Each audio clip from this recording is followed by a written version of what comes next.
महेंद्र सिंह धोनी की अनुपस्थिति में आईपीएल 2026 में चेन्नई सुपर किंग्स की टीम अपने तीनों मैचेस में शिकस्त खा चुकी है।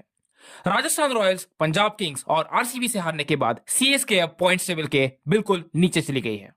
आईपीएल की हिस्ट्री की जॉइंट सक्सेसफुल टीम जिसने 10 फाइनल्स खेले हैं और 5 ट्रॉफीज अपने नाम किए हैं, उस टीम का इस तरीके से डाउनफॉल होना किसी भी क्रिकेट फैन को खुशी तो जरूर नहीं देता। धोनी ने आईपीएल के पहले सीजन से जिस टीम को लीड करते हुए इतना सक्सेसफुल बनाया, अब उन्हीं की अनुपस्थिति में उस टीम को हारता हुआ देखना किसी भी सीएसके फैंस के लिए बेहद दर्दनाक है।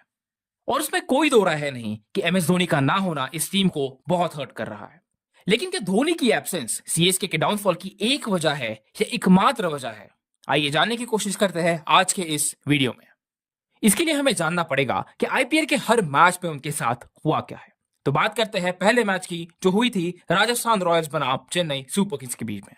ये मैच वैसे भी सीएसके के फैंस के लिए काफी इमोशनली मुश्किल जाने वाली थी, क्योंकि जिस एमएस धोनी को देखने के लिए सीएसके फैंस के साथ साथ पूरा भारतवर्ष बेसब्री से आईपीएल का इंतजार करता है, वो धोनी इंजर हो चुके थे, जिसकी बदौलत पहले 2 हफ्ते वो आईपीएल में नहीं खेलने वाले थे। इसके अलावा कहीं और वजह से ये मैच शुरू होने से पहले ही चर्चा में रही थी, क्योंकि आईपीएल 2025 तक सीएसके के हर मैच में धोनी, रैना और जडेजा, इन तीनों में से एक प्लेयर तो हमेशा मौजूद रहा करते थे। लेकिन ये पहली बार ऐसा हो रहा था कि तीनों में से एक भी उस टीम में नहीं खेलने वाले थे। साथ ही साथ में रविंद्र जडेजा, जो सीएसके के एक इंटीग्रल पार्ट रहे थे पिछले सीजन तक, वो अब सीएसके के खिलाफ अपोजिशन टीम यानी राजस्थान रॉयल्स से खेलने वाले थे। लेकिन इन सब के बावजूद सबने ये उम्मीद लगाई थी कि ये मुकाबला कांटे का होगा, लेकिन ऐसा बिल्कुल भी नहीं हुआ, क्योंकि टॉस हार के बैटिंग फर्स्ट करने वाली सीएसके महज 127 रन पे ऑल आउट हो गई। और बदले में जब राजस्थान रॉयल्स बैटिंग करने आई तो 15 साल के वैभव सूर्यवंशी के 15 बॉल में मारी 50 की वजह से महज 12 ओवर में उन्होंने ये टारगेट चेस कर लिया। ऐसा लगा जैसे दोनों टीम्स अलग विकेट्स पे बैटिंग कर रही थी। राजस्थान से करारी शिकस्त खाने के बाद सीएसके का अगला मुकाबला होने वाला था पंजाब किंग्स के साथ, और उस मैच में सीएसके ने डेफिनेटली इंप्रूवमेंट दिखाई। एक बार फिर से टॉस हार के बैटिंग फर्स्ट करने वाली सीएसके ने स्कोरबोर्ड पे 209 रन बनाए, लेकिन 210 का टारगेट भी सीएसके के बॉलर्स उस मैच में नहीं डिफेंड कर पाए, जिसके चलते 8 बॉल बचा के पंजाब किंग्स सीएसके पे हावी हो गए। पंजाब के साथ हुए हाई स्कोरिंग थ्रिलर के बाद अब सीएसके हाई वोल्टेज मैच खेलने जा रही थी आरसीबी के सामने। उस मैच में सीएसके ने टॉस जीता और आरसीबी को पहले बैटिंग करने के लिए बोला, लेकिन टॉस जीतने के बाद भी सीएसके के बॉलिंग फेलियर की वजह से आरसीबी ने 250 रन का एक बहुत बड़ा टोटल सीएसके के सामने रख दिया, जिसके बदले में सरफराज खान और जेमी ओवरटन के कुछ रेजिस्टेंस की वजह से सीएसके 207 रन तक पहुंच पाई, लेकिन 43 रन से वो ये मैच भी हार गए।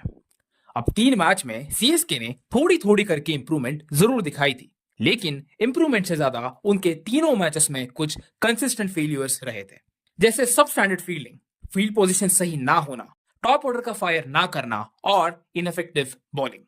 अब इन 4 में से पहले 2 फैक्टर्स ऐसे थे जिसमें शायद एमएस धोनी का होना टीम के लिए बेनिफिशियल रहता, क्योंकि तीनों मैचेस में टीम फील्ड पे बेहद लेथार्जिक नजर आई। उन्होंने आसानी से बहुत सारे रन दे दिए, कैचेस छोड़े, बहुत सारे मिसफील्ड्स हुए। अब धोनी या जडेजा जैसे सीनियर प्लेयर्स अगर आपकी टीम में रहते हैं तो कहीं ना कहीं फील्डर्स अलर्ट रहते हैं और ऑन द टोज रहते हैं, लेकिन क्योंकि कोई सीनियर उनकी टीम में नहीं था, इसकी वजह से ऐसा नहीं हो पाया। अब जब बात आती है फील्ड प्लेसमेंट की, तो डेफिनेटली ऋतुराज की यहाँ पे गलती हुई, और अगर एमएस धोनी यहाँ पे होते तो शायद ये गलतियां कम हो सकती थी।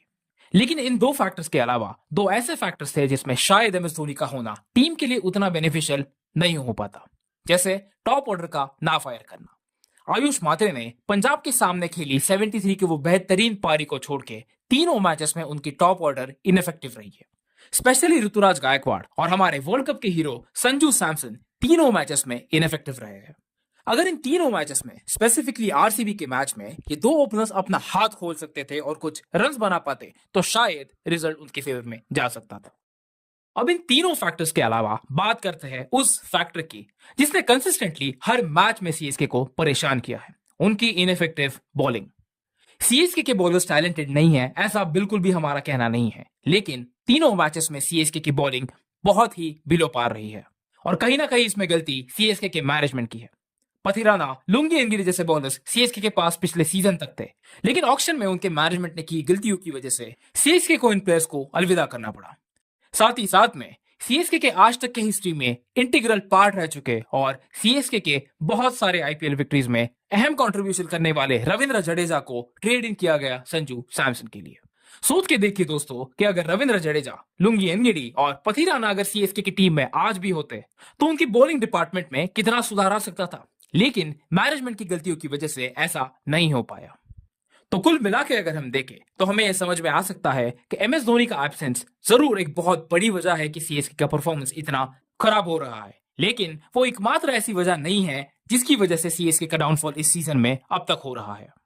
मैनेजमेंट के लिए कुछ गलत decision, lethargic fielding, ineffective bowling, top order का कंट्रीब्यूट ना कर पाना और एमएस धोनी का प्रेजेंस ना होना, ये सारी वजह है जिसकी वजह से सीएसके आज स्ट्रगल कर रही है।